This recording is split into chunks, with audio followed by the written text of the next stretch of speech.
Hello everyone, welcome back to my channel flavours and recipes. ఈరోజు వీడియోలో summer special drink అయిన sabudana drink, Emmy healthy and delicious sabudana drink recipe process ఏంటో ఇప్పుడు చూద్దామా. దీనికోసం ముందుగా 100 గ్రామ్స్ మీడియం సైజ్ సగ్గుబియ్యం తీసుకుంటున్నాను.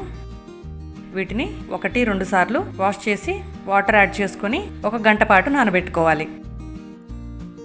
మనం ఇలా 1 గంట తర్వాత చూస్తే సగ్గుబియ్యం నానిపోయి ఉంటాయి.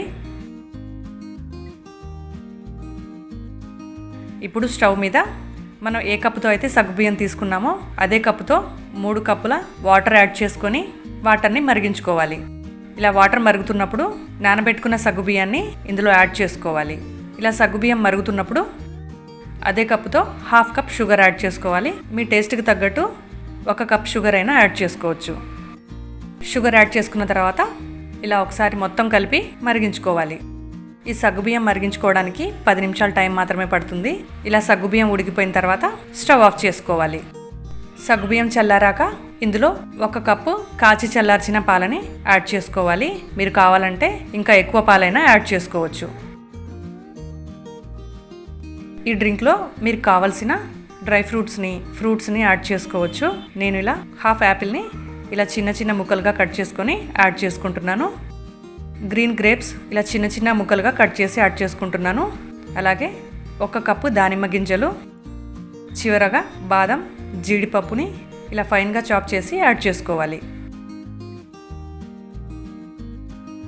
ఇలా ఒకసారి పూర్తిగా కలిపేసి ఇలా ప్రిపేర్ చేసుకున్న సాబుదానా డ్రింక్ని ఇలానే సర్వ్ చేయొచ్చు. కావాలంటే ఒక 2 అవర్స్ ఫ్రిడ్జ్లో ఉంచినట్లయితే చల్లగా ఇంకా చాలా టేస్టీగా ఉంటుంది. ఇలా గ్లాసెస్లో వేసుకొని పైనుంచి డ్రై ఫ్రూట్స్తో గార్నిష్ చేసుకుంటే ఎమ్మీ డెలిషియస్ సమ్మర్ డ్రింక్ అయిన సాబుదానా డ్రింక్ రెడీ అయిపోతుంది. నా రెసిపీ మీకు నచ్చినట్లయితే తప్పకుండా లైక్ చేయండి, షేర్ చేయండి, సబ్స్క్రైబ్ చేయండి. ఇంకో మంచి రెసిపీతో మళ్ళీ కలుద్దాం. Thanks for watching.